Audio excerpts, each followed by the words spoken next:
What is normal growth and development? What is normal puberty? What is normal? It's a lot more fact-based, a lot more of the things that more those first order questions, you know it or you don't. Talk about several of those times where that shows up on the pants or shows up on the boards like that. Block 2. Block 2 is your bread and butter pediatrics for the primary care PA. Things that you would be expected to diagnose, manage, and take care of as a whole on your own. So different from block 1, and this is the one that people usually have the hardest time with. Block 3 is specialty care pediatrics, so your job and how it aligns under the PANCE blueprint, you would be able to recognize this, diagnose it, and get it to the right specialist, or get the right workup started. The problem with block 3, it's not the hardest one by any means, but it is at the very end of the semester where your souls have started to dissociate from your body. And it is my job to try to emotionally drag you across the finish line to graduation. Because as much as I enjoy all of you, I don't want you to have to do a 5th semester with me. Okay? So that's going to be the hardest part, is dragging you guys emotionally off the finish line, or to the finish line.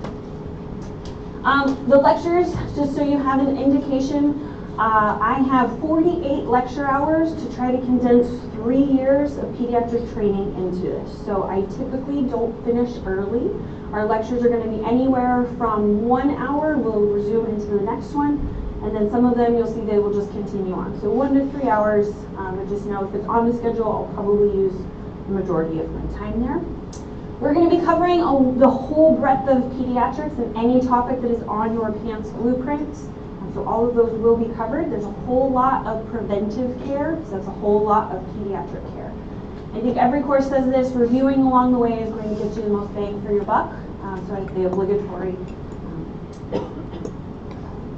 guidance there. Your course materials, I will be using your Nelson's Essentials of Pediatrics. If any of you just love pediatrics so much and you would like the full volume, feel free. It is in my office. We can go through the 2-volume set and I will talk about homocystinuria and maple syrup urine disease and all the ins and outs of those as much as you guys want to. But we will be using Nelson's Essentials. I will pull all of your test questions directly from that and then directly from the slides. So if you go in and look, there's a whole lot written in the notes section. That's for you to understand the slides better. That's for you to kind of, if there were any questions, or as you ask questions, I add answers to those in the notes section, but I'm not going to test from the notes section, so you have that. There's also a whole lot of supplemental text that we will use, and I will notate those along the way. So if we're looking at shots, if we're looking at certain asthma guidelines, embryology, things like that, I will pull from those, and I will notate it if this is testable or not for you guys. Again, I notated that each block really, really different. I have been told multiple times to warn about block 2, so I just continue to warn about block 2. Talked about those textbooks only, not going to pull random things that are not from your text or from your slide. I might talk about some things that are going to have practical life application, but anything that is going to be testable is directly from your blueprint. So if you're thinking to yourself, wow, this feels really esoteric and random, why is this being tested? It's because your NCCPA people have decided that this is one of those things on the blueprint. That's what I'm going to stick with, because my goal, pass your PANCE, safe and competent PAs for pediatrics. Okay, we're going to get on the same terms so that we all know what we are talking about, because it matters down into hours and down into days for pediatrics. So notice when we're talking about terms, there's nowhere on there that says baby, there's nowhere on there that says child, there's nowhere on there that even says pediatric. So these are our terms we're going to use and things that you should be seeing if you're looking in test questions, or really when you're trying to decipher how old is she saying that this child is. So if I'm talking about a neonate means from day of life 0. So day of life 0 starts the moment you come out up until midnight that day. So if you were born at 8 o'clock in the morning, you are day of life 0 from the moment you come out until midnight. So you had however many hours that is. If you were born at 11:30 p.m. that night, you were only day of life 0 for 30 minutes. That's how day of life 0 is calculated, all the way until midnight on the 28th day. That's what I'm saying when I'm saying a neonate. Day of 0, all the way to midnight on day 28. If I'm talking about an infant then, I'm talking about day 29 up until midnight on that day 365. So infant does not necessarily mean what we think of as, ooh, infant. They can't walk, talk, crawl, do any of those things. Infant, for our definitions, 29 up to 365. Then it starts to get a little more looser, right? So as we go up, there's a little bit less specificity. So the toddler years from 1 to 3, your preschooler years 3 to 6, school-age children. There's some debate about that. For our purposes, we'll go 6 to 12, and then adolescent. Even if they're starting puberty a little bit earlier, we will define the adolescent as 12 through 18. Some general guidelines when we're talking about this. Reminder, you have those two patients. So you have the child, you have their guardian at all times. Remembering a patient is the person that you are there to take care of, but you have to acknowledge the guardian that they're with. So one of the things that I learned to not put my foot in my mouth, or at least to try, was when you go in the room to immediately talk to the child, but while still introducing yourself to the parents or whoever it is. So that's the example that I use. I walked in and I said, hey, nice to meet you, Grandma. I'm Dr. Klein. And it was not Grandma, it was the mom. Right? So I put my foot in my mouth accidentally right from the start. So I go in now and I talk to the kid if they're of age to be able to talk to. I say, who did you bring with you today? And they'll say mom or grandma or aunt or dad or uncle, whoever they're with. To let you know who you're talking to, but it establishes that rapport directly with your patients. When we're talking about pediatrics, we're going to start using the metric system. So parents will think in terms of pounds, inches. How many pounds was your baby when they were born? How many inches long were they? We as providers now, we are going to think in metric system. The pharmacy will ask you to calculate in metric. I'm going to ask you to calculate in metric. That is how you are going to think about pediatrics from here on out.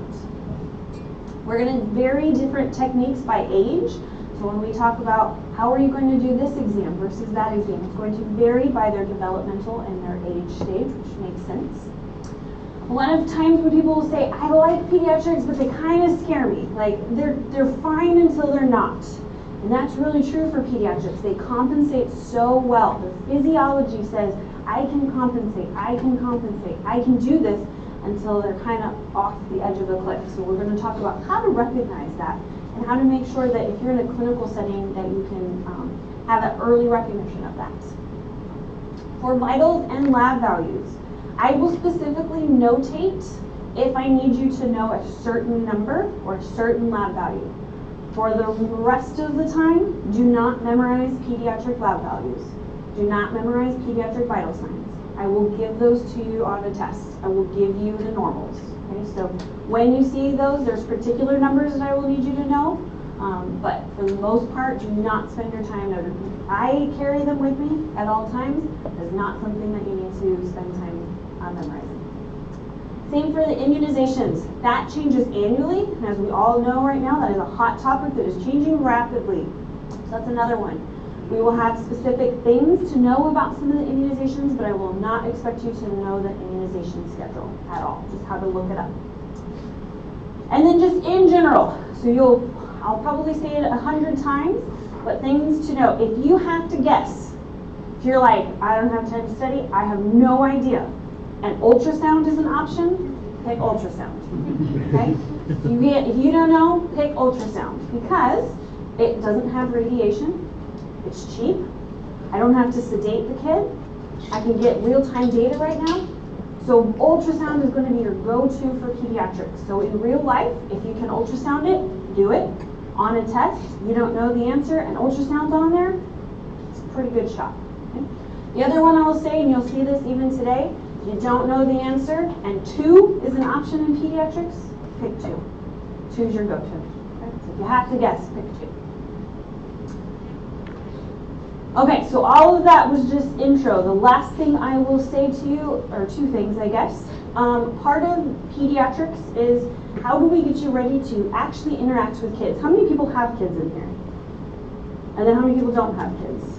So like half and half. So one of the options we can do is instead of doing some case studies, so it's not that it's an extra thing, but when we get to the lecture with different case studies and presentations, one of the options we can do is to have a pediatric lab.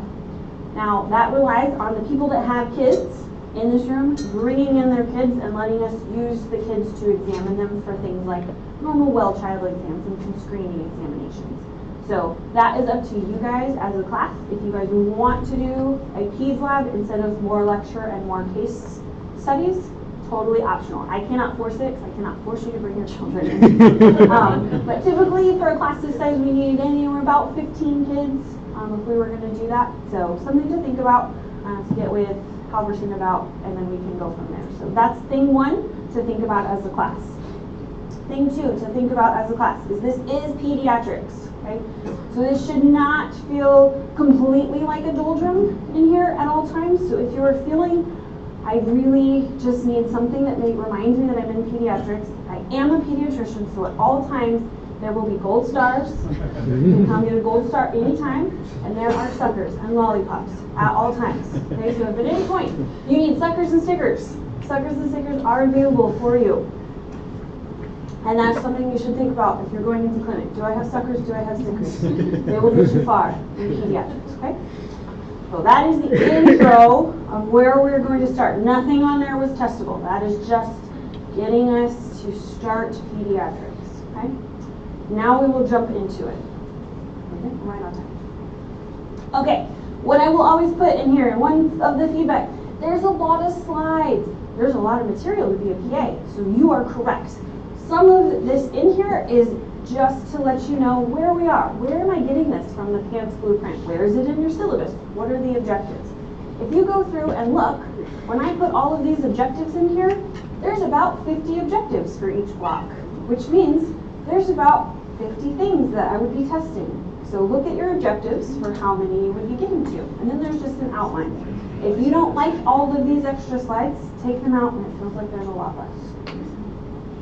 So we first have to say, before we even have a patient, where are we starting?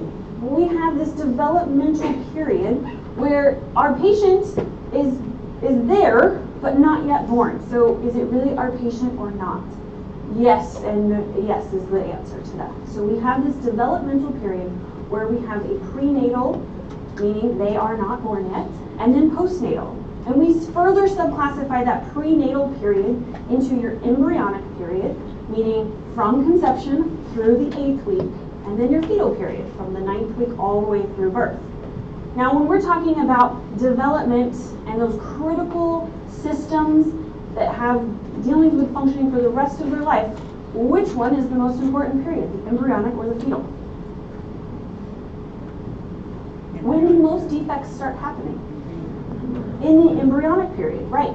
Very, very early, when people don't even realize that they're pregnant. So a lot of the things that happen and the things that go amiss happen before a woman even realizes she's pregnant in that embryonic period. So we talk about that first trimester, those critical stages of development. When we're talking about that, we're actually talking about that embryonic period where all of your major organ systems are developing. So it's why two things. It's why every female of childbearing age gets an HCG when she goes in for any kind of procedure, medical care, lab values, what's on your differential. Most of the time an HCG to make sure, is she pregnant, is she not? And then two, every single childbearing age female should have folate as part of their diet to make sure that we are diminishing some of those things that we could have control over. So when we're talking about, well, we have this patient, but they're in utero, that means we need to look at the vessel that is carrying that baby. So when we're talking about mom's history as it relates to baby, that becomes pretty critical. So we'll specifically look at some of the things that are in mom's history that are going to very real-time affect baby. When we have to look at mom's pregnancy history, so not only things with mom, but things in her past pregnancy. Did she have a bunch of preterm babies? Has she had really complicated pregnancies? Has she had a bunch of miscarriages? What's gone on with her pregnancy history? Then we have to talk about mom's OB history, and that specifically means this pregnancy now. So not past pregnancies, but what's going on during this pregnancy with the mom-baby dyad. So mom's history, mom's past history with pregnancies, the OB history, and then the fetal history themselves. Has there been any genetic screening that you know is abnormal? Have they had any abnormal ultrasounds? Has there been abnormal anatomy identified? One of the things that we'll look at very early on in pregnancy is the NIPT. Anyone know what the NIPT stands for? Non-invasive prenatal testing. So when we look at that, what they're doing is they're taking some of mom's blood. With mom's blood, there's a little bit of fetal DNA circulating out. They're able to spin that down, take just the fetal DNA out of that, and test the fetal cells without having to put a needle into mom for any kind of chorionic villus sampling or amniocentesis. That's why it's considered non-invasive, because it's invasive to mom, but it's not invasive to the fetus. So that's what a NIPT testing is. When we look at the quad screen, so the quad screen is part of NIPT, or because there's anything that is non-invasive to the fetus is considered a NIPT. So the most common one we've heard is the quad screen. Based on its name, how many things do you think it's testing for? 4. What are those 4 things? Do you have any idea what they'd be? Ultrasound. What 4 diseases? It is looking at trisomy 13, trisomy 18, trisomy 21, and then alpha-fetoprotein for spina bifida. Those are the things that we are looking at on a quad screen. Why trisomy 13, 18, and 21? Why those ones? Why not trisomy 22, trisomy 19? Come out of the womb complications. Common hereditary. Yes, so to go in with that. The other ones are not compatible with life. The smallest amount of genetic material that is compatible with life is found on chromosomes 13, 18, and 21. So those are the ones that we are testing for. So quad screen, trisomy 13, 18, 21, and then alpha-fetoprotein for spina bifida. When we add the harmony screen, the harmony screen is those same 4 plus fetal sex. You know, if it's male, female, Turner, it's Klinefelter, all kinds of stuff with the fetal sex. And then we'll look at a deletion for something called DeGeorge syndrome. So those are the ones we're looking at. So harmony has the quad screen plus. Those are examples that you'll see often done in the OB clinic, and most insurances will cover that here on out. Okay, so now we're looking just at mom's history. So these are some of the things that we specifically highlight for mom's history. So does mom have hypertension? What is wrong with mom having hypertension? So preeclampsia can be one thing. What else can happen much earlier in pregnancy with mom having hypertension? What does it do? If you have high pressure, do you actually have higher or lower flow to the placenta? Lower. You get lower. You get lower flow. So it's like putting your thumb over the top of a hose. So higher pressure, less flow. So what we always learn in pediatrics is no flow, no grow. So if you don't have significant blood flow going to that placenta, the baby is going to be very, very small. So you have growth restriction inside that uterus, intrauterine growth restriction, IUGR. So yes, in the labor and delivery, you can have preeclampsia, and Dr. Love will talk about some of that. But in our terms, you can have very, very small babies who have some significant problems from maternal hypertension. Okay, what happens with maternal diabetes? What does that baby come out? Small? Big? Big. What's going on? Why? Extra sugar? Yeah, so what happens? What is mom's sugar doing with diabetes? Mom's sugar is high or low? High. Mom's sugar is high. Whose insulin is dealing with mom's high sugar? Mom's or baby's? Baby? Trick question. Both. Okay? So mom has high sugar, she's making more insulin, but more sugar to the baby means the baby's insulin beta islet cells are making more insulin too. Okay? So baby's making a ton of insulin to deal with all the circulating glucose. What happens when this big giant baby comes out and now they're not getting this circulating glucose anymore? They still have this high amount of insulin, so what happens? Hypoglycemia. Immediate neonatal hypoglycemia.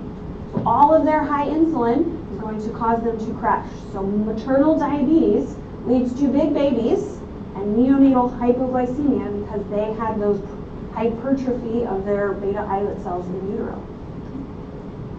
What about thyroid? I should add that to the beginning. So if you had to guess, in pediatrics, guess ultrasound, guess tube, and guess thyroid. That's your third one. You guess thyroid for anything. What happened? What does their thyroid do? Right? Everyone thinks that the thyroid is on the differential, but why? What does it do for the fetus?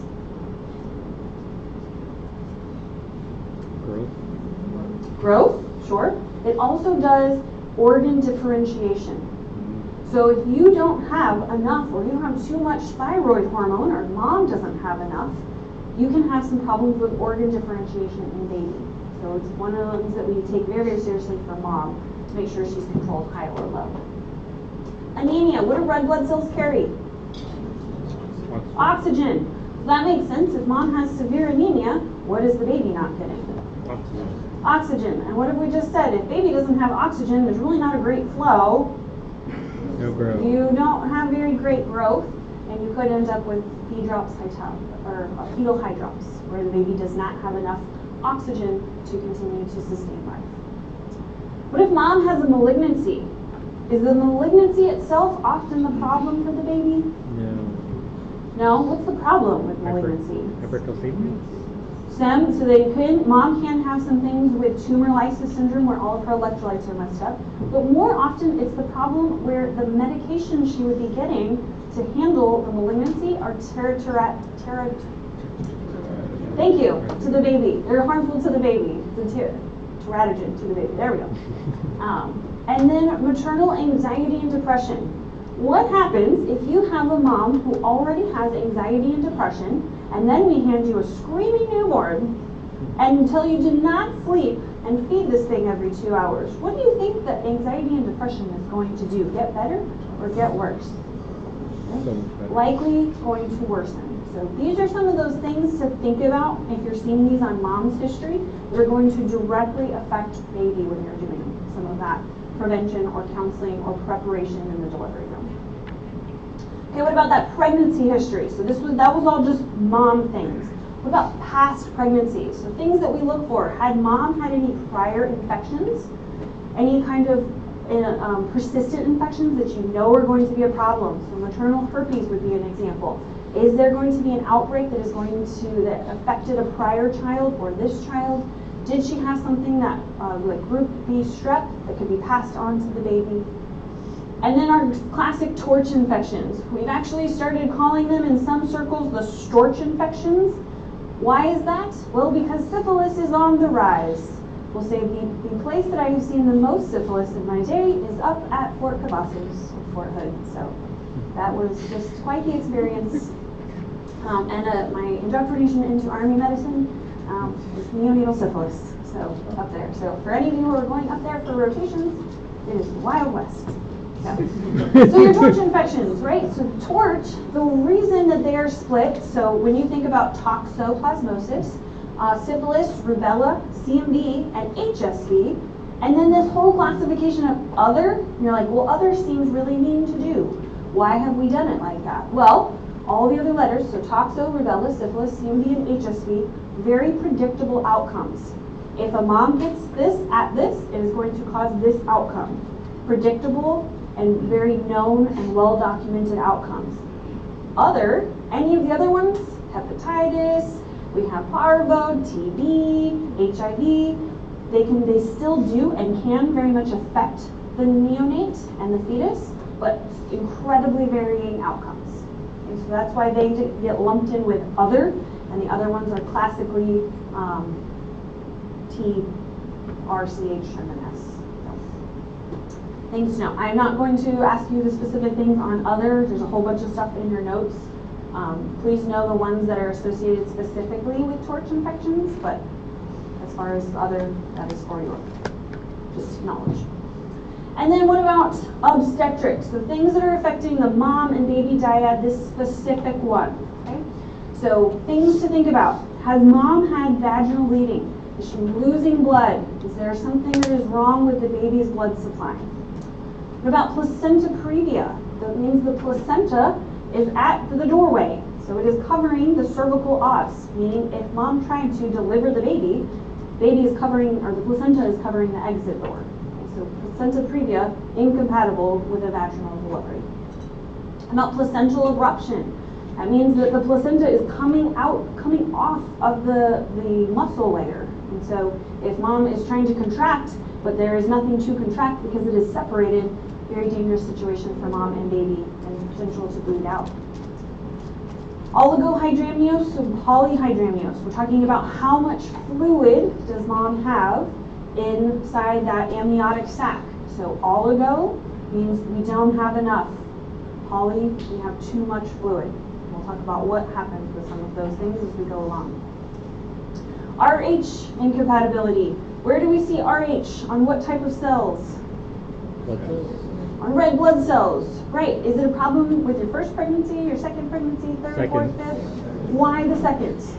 Because you get exposed during the first You get exposed during that first one, you make your antibodies, and then the second pregnancy, if you don't have something to stop those antibodies, they will go and attack baby because they look like baby looks foreign to them. Any kind of infection, so cervical infections, UTI infections, vaginitis, vaginosis, those can be problems. And then when we talk about rupture of membranes, so people will talk about the water that broke. Their water broke. For the rest of time, that is the colloquial term, you will now call it rupture of membranes. So rupture of membranes equal their water broke. We're talking about the amniotic sac. Okay, so that is the rupture of membrane. And we care very much when that happens as pediatricians because it determines your infection risk. It determines when that baby had an access to things that are on the outside up into them that would be an infection risk. Okay? So we have premature rupture of membranes.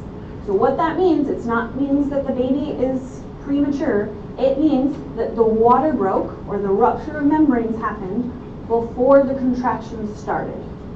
So you have no uterine contractions, you just have the amniotic sac that has broken. That is premature rupture of membranes. And that starts our clock. And you got 24 hours before you see the infection risk skyrocket. Okay? So you need to know when did that happen and were there uterine contractions already and cervical change. Now what happens if that same thing happens and the infant is preterm? Well, now I have preterm premature rupture of membranes. So the amniotic sac broke, the child is exposed to the elements, and they're preterm. So PPROM. And then what happens if it goes over that 24-hour mark? Well, now I have PPROM, prolonged, preterm, premature rupture of membranes. You can have any combination thereof. So you could have this happen in a not preterm infant and it's a rupture of membranes for 45 hours and you have prolonged premature rupture of membranes. You can have it in a preterm child or not. So you can have any combination thereof. But know the difference between premature versus preterm and then the prolonged is more than 24 hours. All of those things are helpful to know because those are the things that are going to end up increasing our perinatal and our neonatal mortality. So we define that as any child who reached 20 weeks of gestational age, so that 20th week when they're inside mom, all the way until that midnight on the 28th day of life. That's considered perinatal or neonatal mortality. Okay? Why does that matter? That matters for a couple of things. It matters for active duty benefits. So if they lost a child after 20 weeks, it was considered a live birth potentially, and so there are some different things that the active duty member is entitled to or on the outside that an insurance might cover for things like funeral costs, things like that. So that's why some of that particularly matters. For us, things to think about on a provider perspective. Why would this happen? Well, the most common reason especially in the term world, is going to have some sort of a genetic defect or a congenital anomaly that they were born with that was incompatible with life. The second reason would be prematurity. And there's all kinds of definitions for what prematurity is, and that is one thing that OBs and pediatrics will debate about till the end of time. For our purposes here, we are going to define preterm and premature birth as anything less than 37 weeks gestation. Okay? Peds will argue that 37th week is late preterm, and that we count it at 38 weeks. OB will say it's less than 36 weeks. We'll go back and forth forever. We're going to use 37. For the purposes of your testing, I am not going to try to be like, well, 37 and 1 or like 36 and 9. We're not going to do any of that.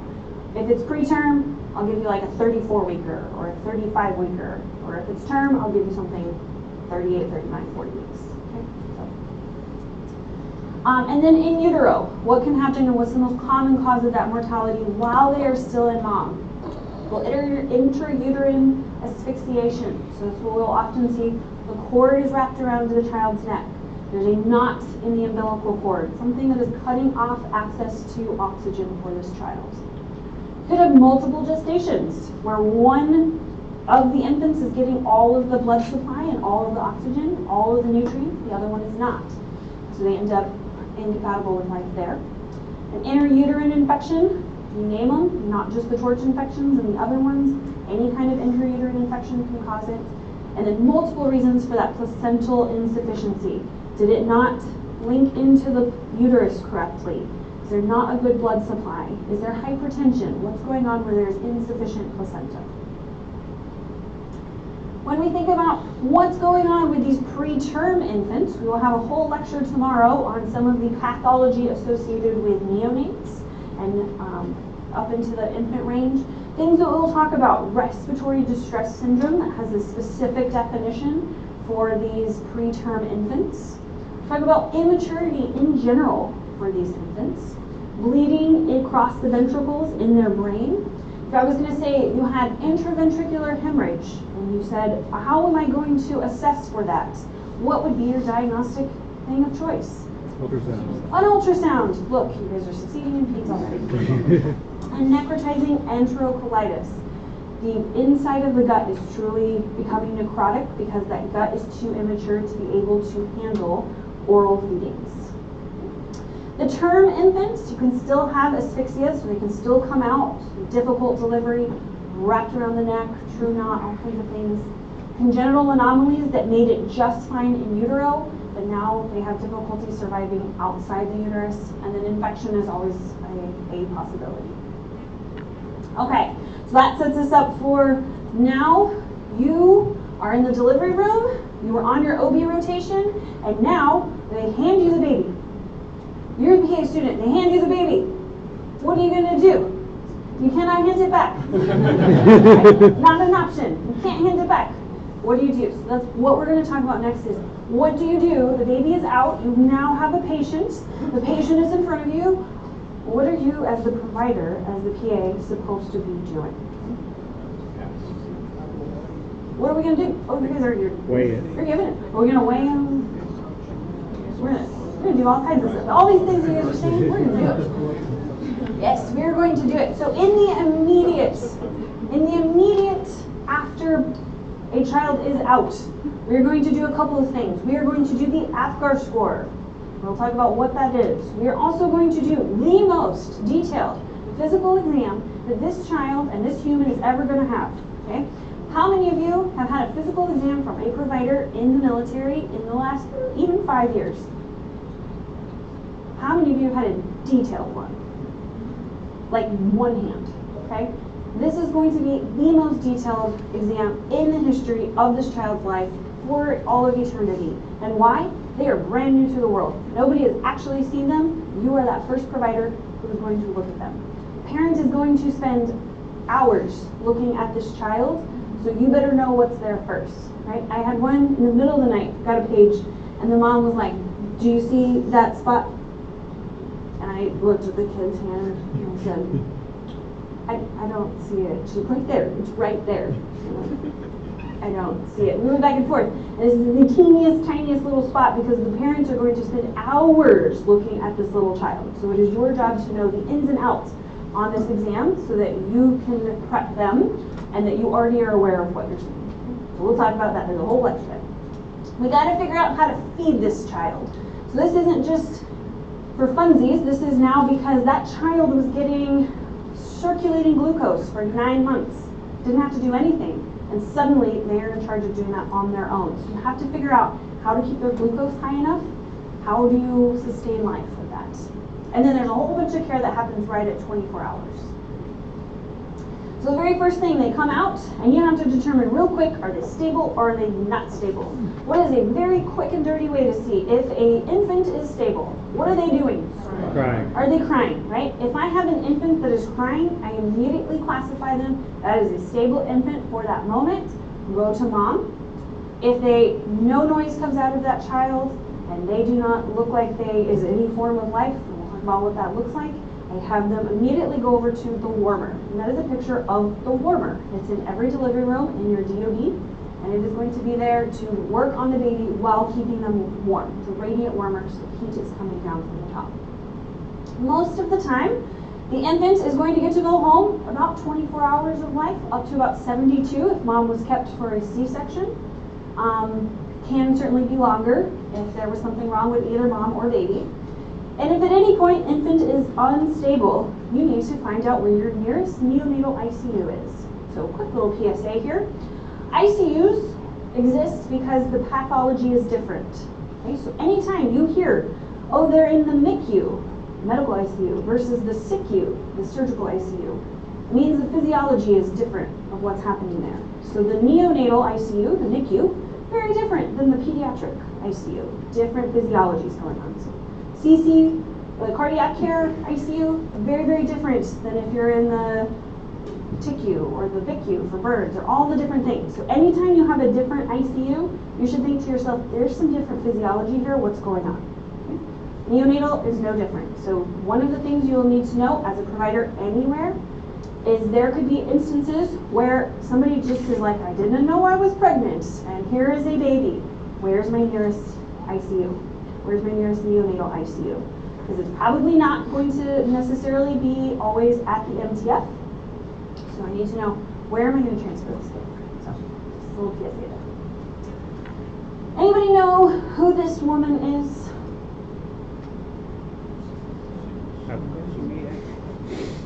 She made the APGAR. If you were guessing, her name is Dr. what? Dr. Apgar. That's exactly. This is Dr. Virginia Apgar. I am a bit of a history nerd for medical history, so I will tell you a fun story about this before we go on break. Dr. Virginia Apgar, she worked in medicine in the 30s, 40s, 50s, and even into the 60s before she passed away in 1974. Why is this interesting? Well, because she was not only an obstetric and gynecology physician, she was also an anesthesiologist. And what she realized is during the 30s, 40s, and 50s, as the onset of antibiotics and improved care came about, she started to see that maternal rates of death just plummeted. And this mortality of infants just plummeted. And so this was great. This was great news, right? Awesome. Except the 24-hour neonatal mortality was still in the doldrums, right? So something wasn't going, we weren't catching them right at the time of birth. So she developed the system of the APGAR to determine what immediate care is needed right upon birth in that first few moments. And so the APGAR score has nothing to do with long-term prognosis, long-term intelligence at all, right? If any of you in here know your APGAR scores, that's impressive. Most people do not. Most people do not even remember their infants' APGAR scores over time. But it gives us a great prognostic indicator for what do we need to do. So when you are in the delivery room, someone will say, baby's out, and the timer will start. The timer will start and it will ding on that warmer in 60 seconds. And at 1 minute, you will say all of these different components. Where is the APGAR score? Because that 1 minute score is telling you, how did birth go? How was that for the infant? Was it okay? Was it traumatic? Or did they need help? What's going on? How was birth? And then we'll continue to do resuscitation, and it will ding again at 5 minutes. And 5 minutes is telling you, how are they transitioning? How is their adaptation to the outside world going? So there's 5 components. The child's appearance, and we'll look at this on the next slide, their pulse, what their facial expression is like, what their activity level is like, and then what their respirations are. So not only was she a brilliant physician, she somehow figured out how to get an acronym with her last name that we have not changed since the 1960s. Impressive. When you get a score, so you can get a 0, a 1, or a 2, and if your collective score is 8, 9, or 10, you have transitioned well, your birth was okay for you, and you will continue as a stable infant to continue on with mom and dad. If you get a total score of 4, 5, 6, or 7, that's telling you that you had a little bit of problems, you need some closer attention, you need to do some interventions, and you need to continue to do every 5-minute APGARs. And then if you get a 0, 1, 2, or 3, and those 1 or 5-minute APGARs, very serious indication that you need an immediate intervention right then. And it's short prognostic, it is not very long term. So if we were looking at this for charts, here's my recommendation, that you learn the flanking sides and know that what you will probably get tested in is what's right in the middle. Okay? But if you know what 0 looks like and you know what 2 looks like, then you can figure out what the middle is. So if we are looking at the 0 line for appearance, that means the infant is going to come out head to toe, kind of ashen gray or blue, cyanotic. So the whole infant, head to toe, gray, blue. There is no pulse, nothing. You are trying to palpate the pulse at the umbilical cord, at the carotid, at the femoral, no pulse. Grimace, they have no response. If you're trying to stimulate the bottom of the foot, you're trying to use a bulb suction, you are somehow trying to get them to respond to you, no response, no facial expressions, no grimace. For activity, they come out limp. They literally look like a wet noodle. There is no flexion, there is all extension, and then they are not breathing at all. Those are the columns that get you a 0. The 2 column is the infant is completely pink, all the way pink. The infant has more than 100 beats per minute of the heart rate. They are coughing, sneezing, trying to get away from you, mad that you're touching them. They are responsive to stimulation. They are in flexion and they are moving. And they have a strong cry. So a quick way to see it is if they're in flexion and they're crying, we call that a stable infant. In the middle is then acrocyanosis, where they're blue or they're pink in their central core. All of their organs are being perfused, but their hands and feet haven't quite caught up yet. I don't think that there is an infant that I have ever seen that had not some element of acrocyanosis. So if your mom said you were a perfect 10 when you came out, you were actually probably a perfect 9. Right? Most of them have acrocyanosis. If there's a heartbeat but it is less than 100, they'll get that 1 score. If they have some movement but not a lot, that's when you get 1 for grimace. There's some flexion, some movement, but not a lot, that's 1. And then some sort of respiration or some kind of weak cry gets you 1. So again, learn the flanking side. I'm going to ask you a question about APGAR and how you would score it. So learn the flanking sides and you should be good to go. Right now it is at the 50 mark, so let's take 10 and we will restart here on the top of the hour. And the baby just came out. You've done an APGAR and you have said, I know what this is going to be. And I just told you in the beginning, do not memorize pediatric vitals. I will continue to reiterate that. Please do not memorize this chart. This is just here to highlight that premature infants and those neonates in that first couple of days and weeks of life have significantly different vitals than what we think about for older kids and then adults.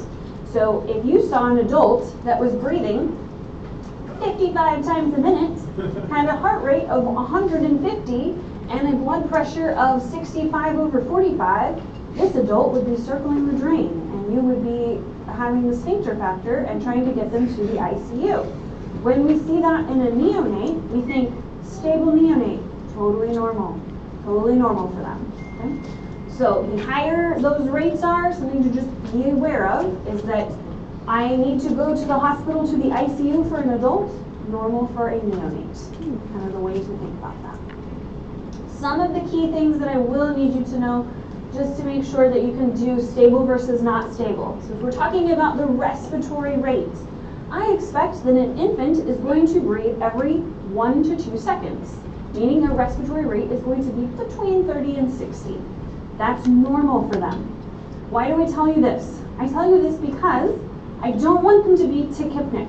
And for them, that's going to mean that they're breathing more than 1 time a second. If you are breathing more than 1 time a second, you functionally cannot close your glottis off to be able to swallow without aspirating. And it is a risk for you to eat orally. So if you are truly tachypnic as an infant, we worry about aspiration.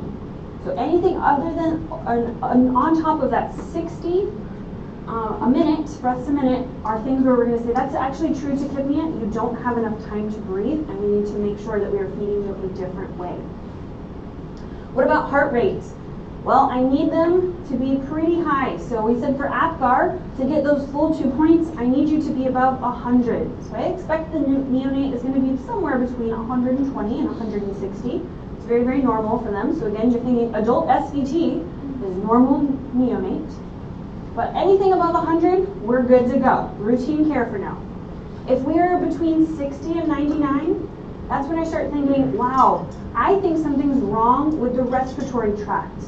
I don't think it's wrong with their heart, not at first. I don't think that it is wrong anywhere else. I think that it is a ventilation problem because they were swimming in water for the last 9 months. We're having some issues. So I work on the ventilation if we have a heart rate between 60 and 99. If it's less than 60, but it's still there, I'm thinking I need to work on ventilation, but I also need to help that chest beat because it needs to be beating at least double that. So ventilation and chest compressions for a heart rate less than 60 right when they come out. Blood pressure, we're really only doing blood pressure if the child is ill appearing and they're in the neonatal ICU because blood pressure, is it a function of weight or height?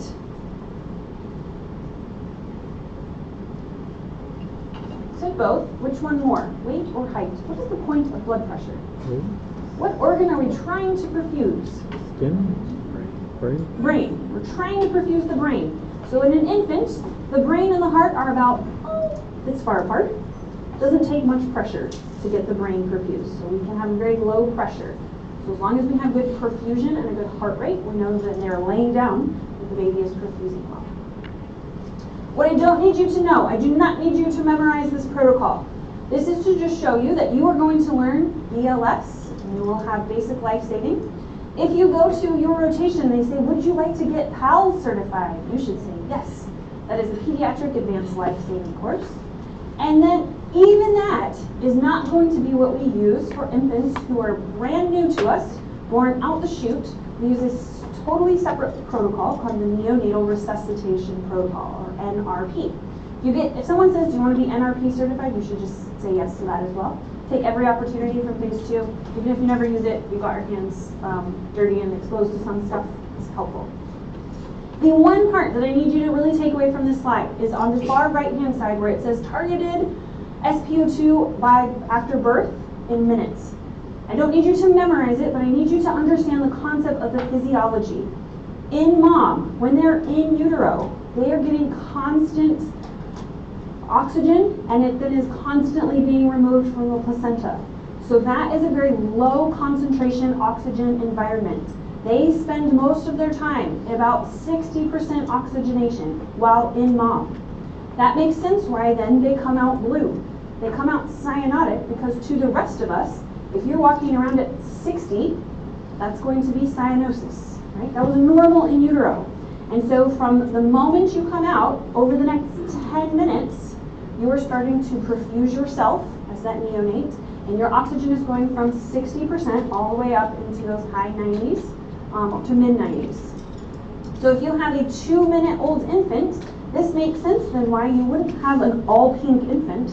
I would only expect them to be at like 70% SpO2. So understanding that that physiology changes down to the minute that they're born helps explain why you have a different protocol for neonatal resuscitation compared to even older pediatric patients. Okay? Just for awareness, I'm not going to test this, but the compression rate is much higher than than compared to BLS or compared to even PALS.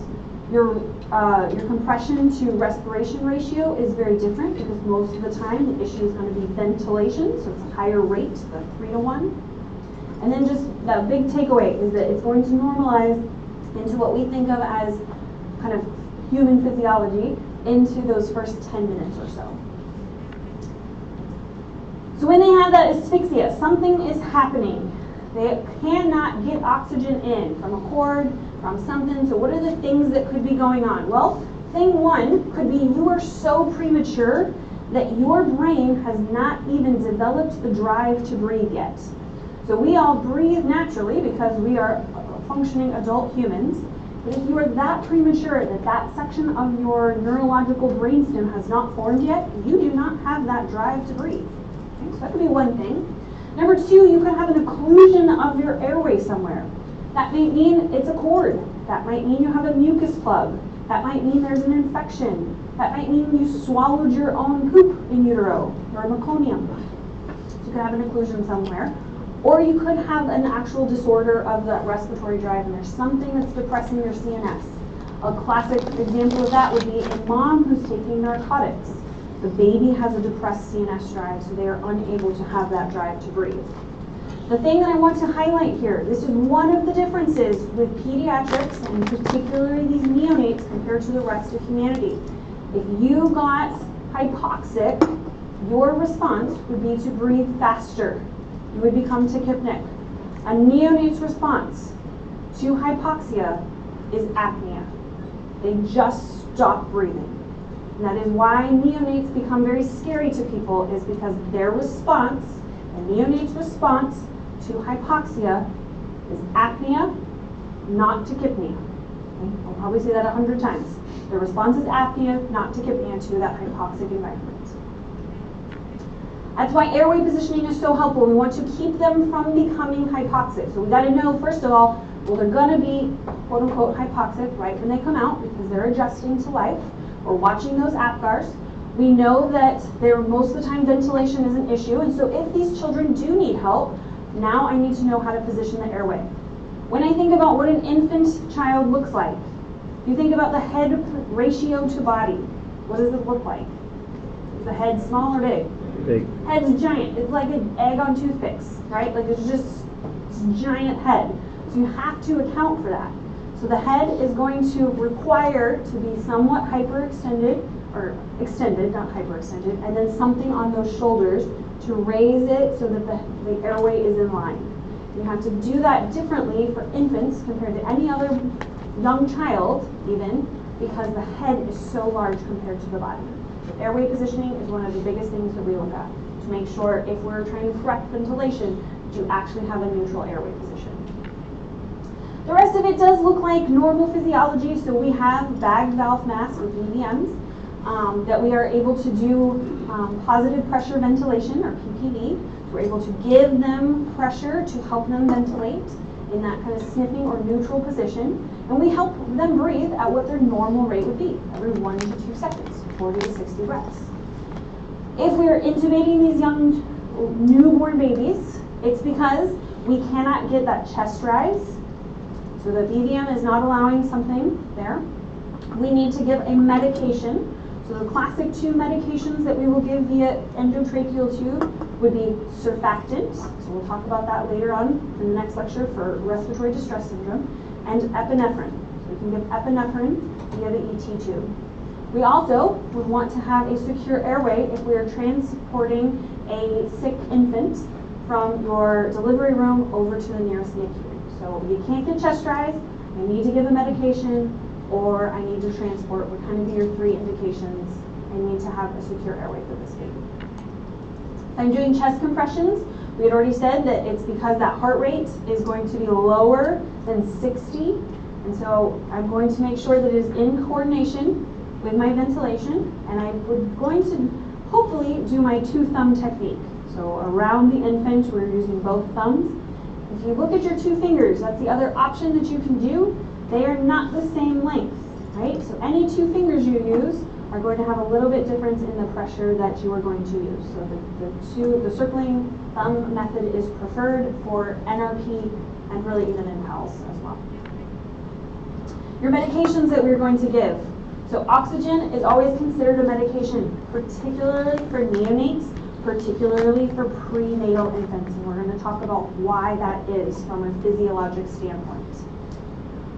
An IV bolus of normal saline is going to be another big one that we will use, and so I will tell you when you need to know doses. This would be one dose that you need to know. So 10 milliliters per kilogram is going to be what our dose for a bolus is. So you can't just hang a bag of fluids like you can for an adult, to do it very, very precisely. If you were guessing, the average child weighs how many kilograms? 3. Yep, I heard 3. 3 kilograms is the average, okay? So 3 times 10, 30 milliliters. Do you know what 30 milliliters is equal to? 1 ounce. So an entire bolus for an average newborn, 1 ounce. If we do those little saline bullets to start an IV, do you know how much those are? No. Those are 10 milliliters. So you can bolus a child with just your saline flushes. That's how much you have to be concerned with fluid shifts, because a saline flush could be a bolus for this kid. Epinephrine, so if they're asystolic, you're having pulseless electrical activity, their heart rate maintains low, again, can give it IV. One of the ways that we give IV to a neonate who is in distress and not stable is through their umbilicus. That is considered a central line for a neonate. So central line through the umbilicus or through that ET tube. And then very rare. So thinking about if you had a mom who had had a lot of pain medications, things like fentanyl during birth, you could consider Narcan. I would strongly recommend that you don't use Narcan, because if the baby had been on long-term opioids, or if there is some sort of withdrawal, it can induce these neonatal seizures using Narcan. Much easier to control the airway and help them wean off, but something to be aware of that is in your textbook.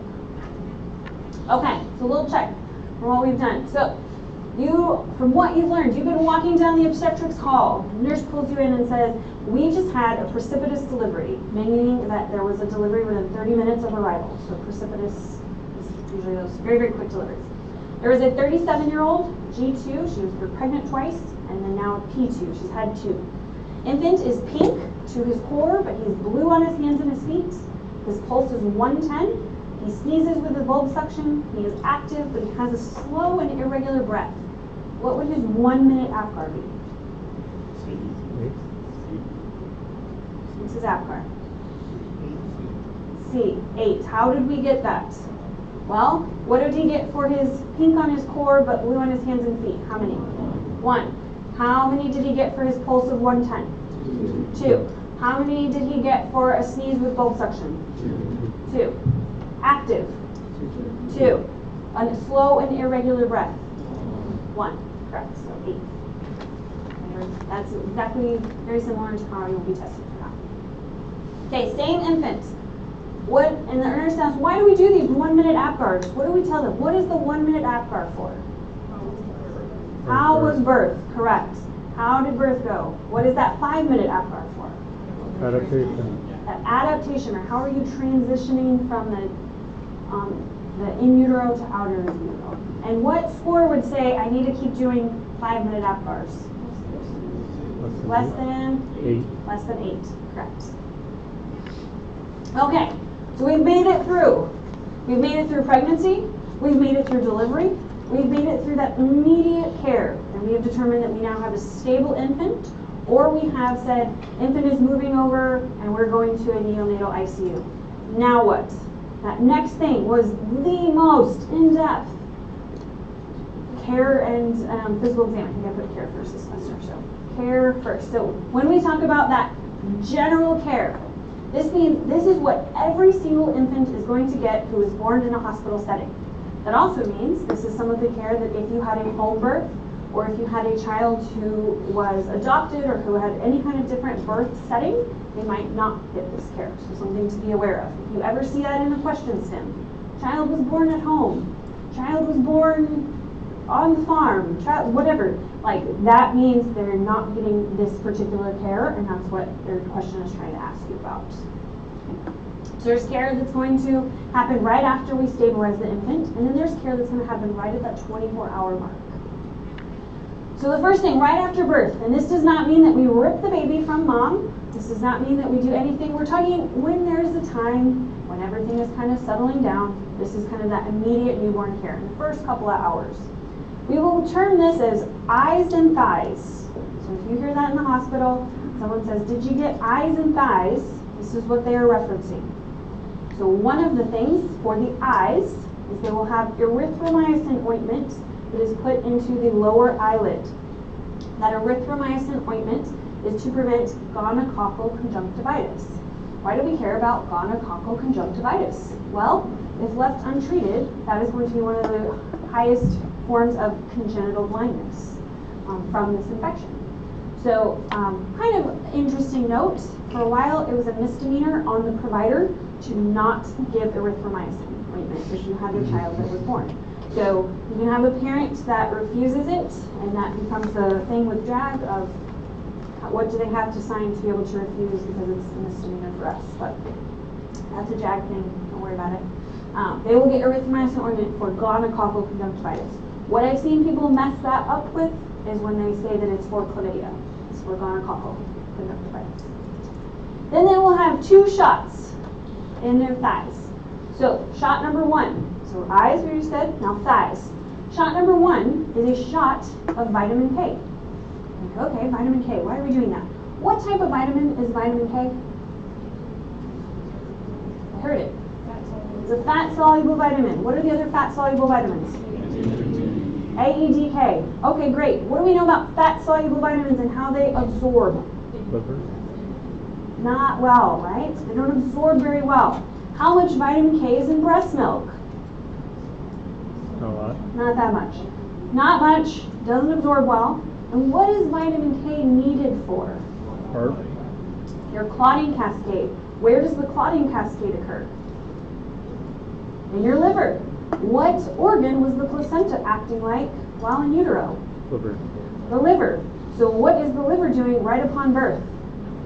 Nothing. It is sitting there with its feet up, not doing much of nothing until it realizes, oh, I'm outside, I got to do something now. So you have a poorly absorbed vitamin where there's not much of it that we don't transfer well in breast milk or in formula that is needed to prevent bleeding in a child with an organ that is really non-functional for the first couple of days. So a child's bleeding risk is incredibly high upon birth. So we give them a shot of vitamin K. And so some parents will ask, well, can I just do oral? I don't want to give them a poke. And oral has that same problem in that it doesn't absorb very well. So do you get more than none? Sure. But that's why it is it is a high recommendation to get a shot of vitamin K to prevent neonatal bleeding. A couple of years ago, they changed the term.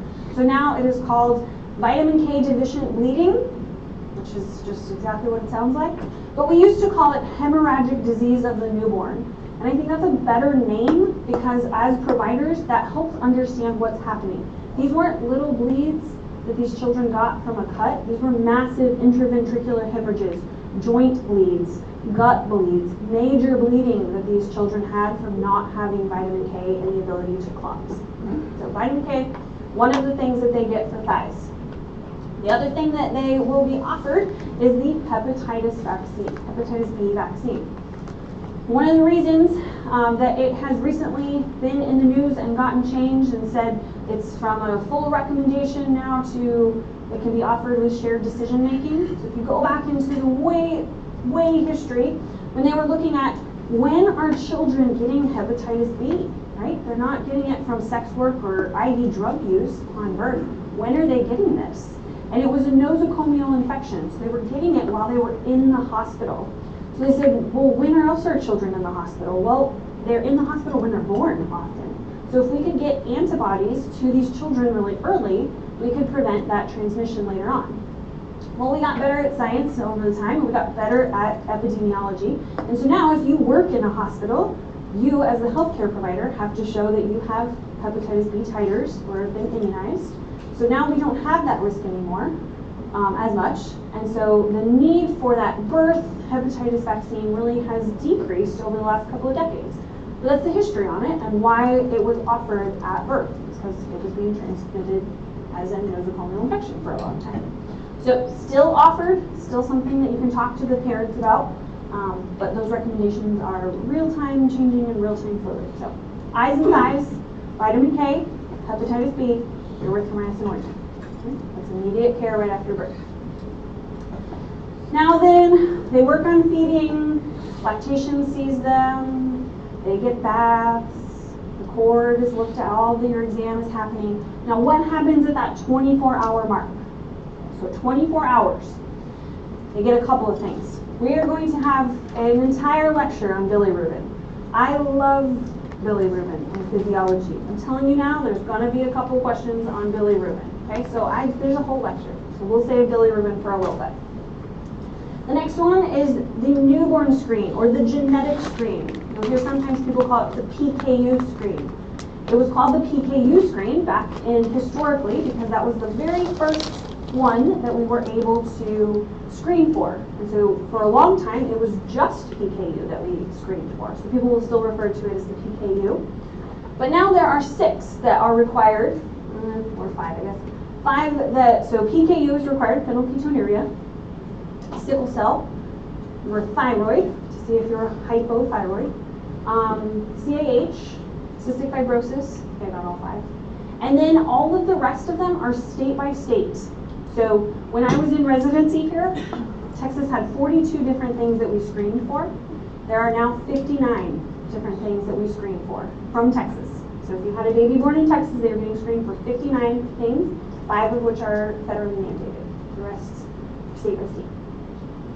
This is when they take a little bit of the 4 dots of the blood samples from the heel and they put it on there. And there's one that is done at 24 hours and one that is done at day of life 8 or beyond. So that second one really is a reflection of baby after there's no more maternal involvement or any kind of blood mixing. The hearing screen, so they've been floating in water now for months and months of floating in this amniotic fluid. And so we really want to know, can they hear? So does the cranial nerve 8 work? Does the cochlea work? And does that whole apparatus work? And so the hearing screen, we'll talk about all of these in detail. And then, did their heart form correctly? You guys spent a whole semester learning from Dr. DeBoer of how the heart is supposed to work, but did it function and did it form correctly? So we're checking here for that. And who's going to need intervention if it did not? Okay. So that hearing screen, we'll do it at 24 hours, so some of that fluid can get out of the ears. There's a couple of ways. What I don't need you to do, it's in your notes if you so care about it, there's 2 different types. You do OAE, the Autoacoustic Emissions Test. It's really just saying, hey, is sound conducting? Are they responsive to that? And then there's the AABR, where it's looking at the brainstem response, a little bit more in depth that we will do if they fail that first screening test. My big takeaway from this, they have to have a hearing screen. It needs to have definitive care by 3 months. So if they fail multiple screens in that newborn period, you need to get them to audiology by 3 months. Okay? That's where they need to go. They need definitive care, because what do you need to do in order to speak, in order to have expressive language, you have to be able to hear. And so we want to have early intervention with that if there is a problem. So the big takeaway, 3 months for definitive care if they fail the screen. I don't care that you know the different types of screens. Like I said, if you're really interested in that, it's there for you. What about the congenital the congenital heart screen? So we have to know, and we have to think way back into anatomy, and we talked about preductal and postductal. So which limb, right, and hands, feet, which limb is considered your preductal limb? Right. Before the ductus, where is that? Is it on the right or the left? The right. It's on the right. Yes, and is it on the upper extremity or lower extremity? Upper extremity, you're correct. So your right hand is considered your preductal hand. It's on that right side of the heart that's giving your deoxygenated blood. So your preductal hand is measured against a postductal limb. So typically we'll try to do it from as far apart as possible. So I would prefer right hand, left foot. And if it's a closed circuit, and if you're getting everything oxygenated like it should be, those should be the same. My hand, my preductal hand, and my postductal foot should be the same, or any pre and post.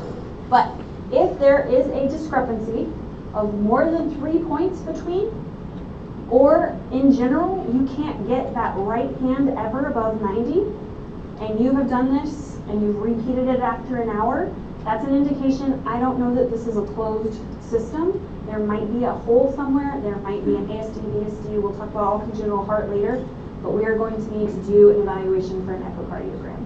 Okay? So preductal hand and postductal limb, are they the same? So all children will get that at 24 hours as well. There's a lot of times in these lectures where I will put it in a chart form and then I will put it in an algorithm form just for different learning styles. So this basically says the exact same thing as the slide before it says. If you like an algorithm better versus a chart, this is for you. If you think I got it from one or the other and you want to get rid of the slide, do that. Nothing different from that. Okay, minus the bilirubin, we are headed into the neonatal exam.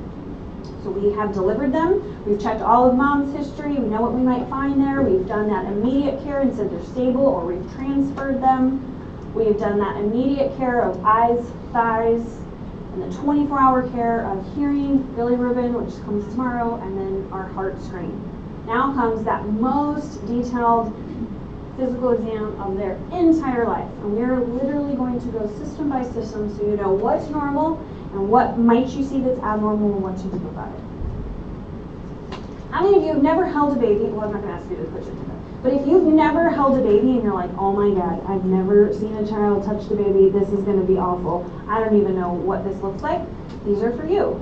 Okay, there's some exams and some different pictures and videos of what this looks like. So please do not be embarrassed about this. I've had people come up to me after, there you go. You need an exam, you need to know what it looks like or how to mimic it, that is for you. How many of you have been deployed and in deployed environments and situations? Okay.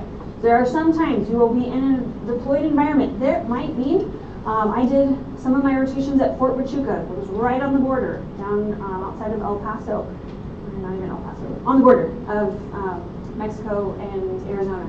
And we had people that had zero prenatal care, had no idea how long they had been pregnant for, and had this baby. And so what we were able to do, and this is really just for your awareness only, is something called the Ballard scale. And what the Ballard scale is, the best way to think of it is functional baby yoga to see what this baby can do with their body to help determine how old gestationally is this baby. That's going to be one of the things is, do I have a preterm baby?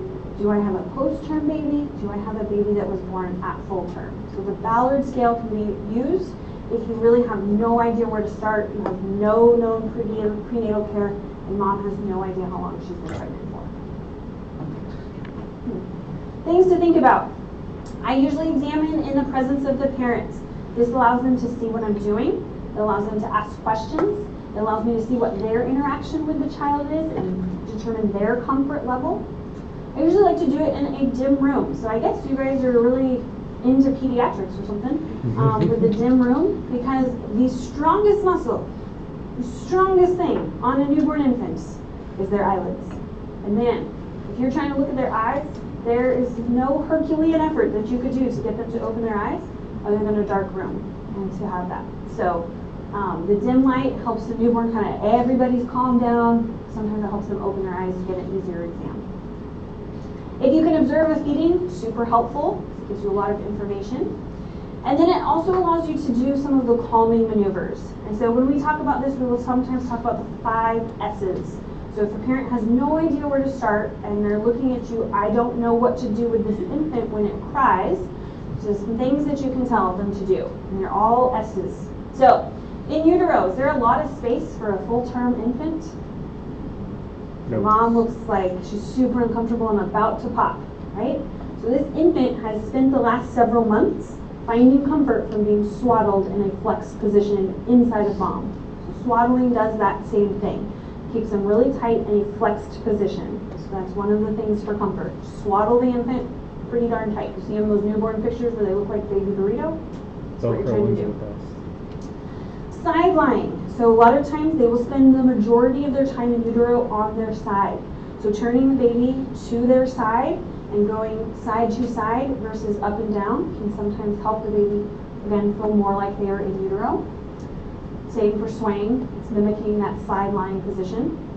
Shushing the baby. So the research behind that is thinking that when you do a swishing sound, or like shh, shh, shh, that it sounds like mom's aorta. And it's going to be very calming to the baby. And then the last one of suck, using a pacifier, or if you're feeding the baby, to use some of those primitive reflexes that are part of the calming procedures as well. So if mom and dad have no idea where to start with your 5 S's. Be flexible. So if the kid is screaming bloody murder, you know they're stable, but that might not be the best time to check to see if there's any cardiac murmurs or to hear lung sounds. You might want to wait and change up your order a little bit. But usually we'll start head to toe and go all the way down, checking every single system to within an inch of itself. To include taking the diaper off and checking all of the hips. Be prepared to get peed on. The baby is doing that. We're going to look at all the systems to include your reflexes as babies, and the dim lights help with the eyes and the neural look at skin as we go along. So we're going to check all of these. First thing that we're going to look at is how much does this baby weigh? So we already said the average baby is about 3 kilograms. And so that is what we are going to use to determine, is this baby appropriate for gestational age?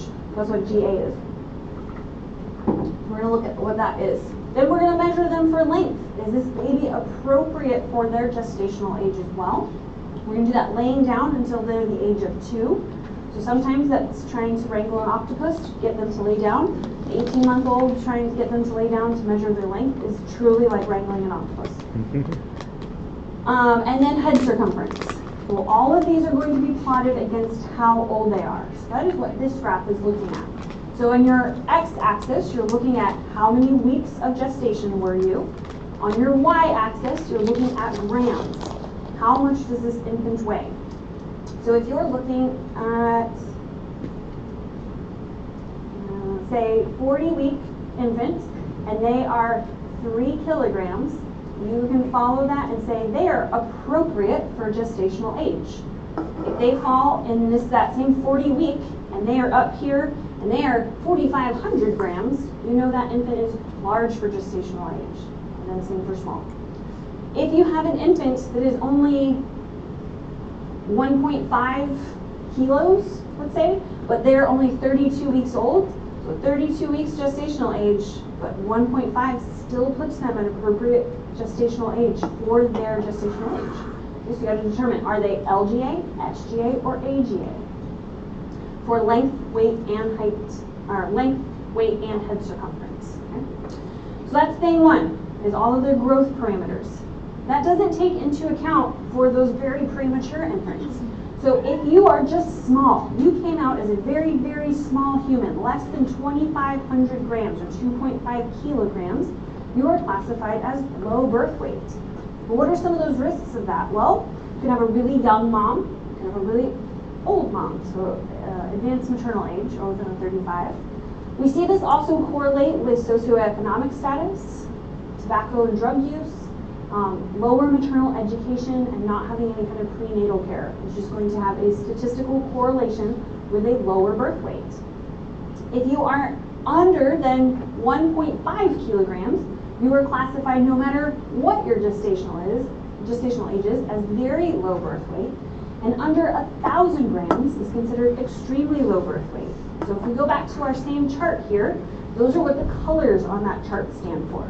So it doesn't matter if you are 30 weeks or 44 weeks gestational age, if you are at those absolute cutoffs for 2,500 grams, 1,500 grams, or 1,000 grams, you are in that category of low birth weight, very low birth weight, or extremely low birth weight. Knowing where the infant is starting at is one of those very first things that we're doing as part of the exam. Prematurity is going to be your number 1 cause of that, is that they're born early, so they're small for those absolute values. Okay, then we start at the top. So when you have been going for all of your things for Clin Skills 1 and 2 and in Clin Core 1, I hear this all the time, where you say the head is normocephalic atraumatic. And that's true, right? Anyone in this room, normocephalic atraumatic. That ain't the case for newborn babies. And pediatricians very much care about what's going on with the head. They just got pushed through a birth canal. It's not atraumatic, it's not normocephalic at all. Okay, so the head, this is where the H part of heat comes into play. So, forever and now. So we already said, what does the water breaking mean? Membrane. Rupture of membrane. What membrane is breaking? Your amniotic sac, correct. When people say the soft spot, what do they actually mean on a baby? The fontanelle. Okay, so forever on out, you're going to hear people say the soft spot of the baby. That is now where our anterior fontanelle. And we want those anterior fontanelles to be open, meaning the head can still grow. We want it to be soft, meaning it's not taut, it's not sinking, and we want it to be flat. We don't want the Grand Canyon, we don't want it bulging. So we want the anterior fontanelle to be open, soft, and flat. And those are what we're going to be looking at. Because if they come out or it fuses too early, that means that what cannot grow anymore? The brain. The brain cannot grow anymore. We are in a serious world of hurt. So premature suture closure is a diagnosis called craniosynostosis. And what does that feel like on exam? On exam, that feels like you would feel like where it's normally open and you can run your finger in between those sutures. If you can't and it feels like a ridge in between those sutures, that's what you're feeling for craniosynostosis. So we look at both the head circumference and what is that ridge feeling like? Is there any palpable ridge there?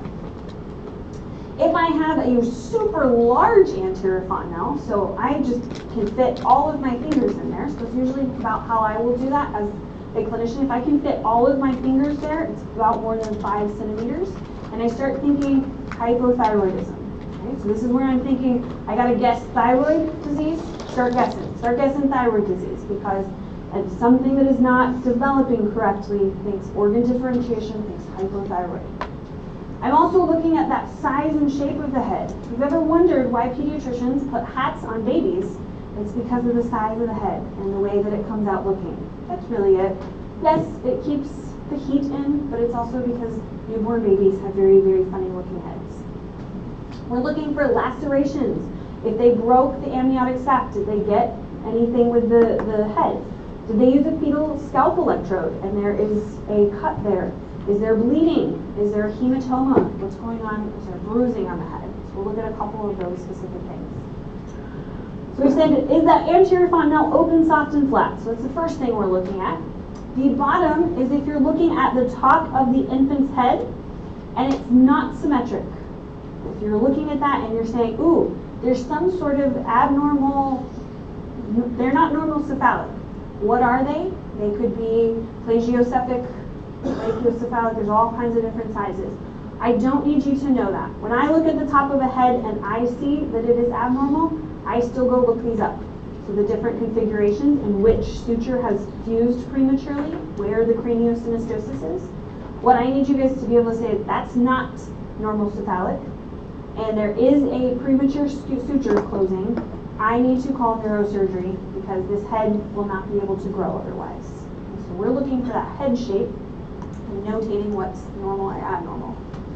The other thing that will happen, and this is a normal variant, right after birth. So if you see this, day of life 0, day of life 1, and maybe even into day of life 2, you can see that the sutures do something called overriding. So one basically slides under the other one to be able to fit through the birth canal.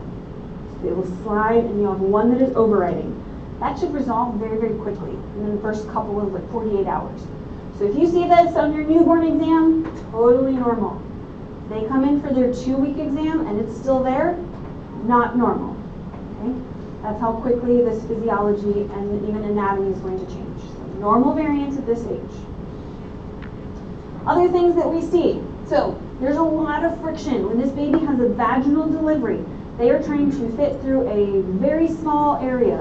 And so there's a lot of friction there. And one of the things that can happen is that the scalp itself becomes very edematous from all of that friction. So when you have scalp edema, very superficial. It becomes really kind of boggy, like where you literally can kind of mess with the edema, like if you had pitting edema on the legs. You can do that with the infant's scalp. And that's most of the time what's going on with the scalp and why we're putting the hat on, is for this boggy edematous swelling that we call caput succedaneum. You'll hear it forever just called caput or cap, because it really looks like they have a hat of edema on them. So you'll hear caput, but it's caput succedaneum. Super common. It's from any vaginal delivery where you have that friction and you have the rubbing, you have the edema that is forming. It crosses the suture lines, meaning it's edematous all over the head. So, and it's just edema, and it resolves in days. So if you're looking at succedaneum, it's all the S's. It's superficial, it's safe, it's self-limiting, and it is crossing both of your lines. So it's all over. So the S's, very, very safe, very common. A little different when we're comparing that. We're looking at the head and we're saying, wow, there was some bleeding underneath the periosteum. So that same exact anatomical placement, but now because of oftentimes a vacuum, so in delivery they will put a suction cup on one side of the head and they will literally pull, and to every pediatrician's chagrin, as we see the bleeding happen, subperiosteal bleeding that is only under one suture. So because it's only under that one side, it means it doesn't cross those suture lines. It is only bleeding under one part of the periosteum. And so a cephalohematoma you see on just half of the head. So hematoma, half, H and H. It's also then, because there's this hemorrhage there, going to have some bilirubin issues because that blood cell is in the wrong place. It's going to take a while to break down. So it's not going to cross. So it's just halfway hematoma, oftentimes from a vacuum delivery. It takes a long time to resolve because it's kind of trapped under there. And then the last kind, if you're comparing these side by side, is going to be your subgaleal hemorrhage.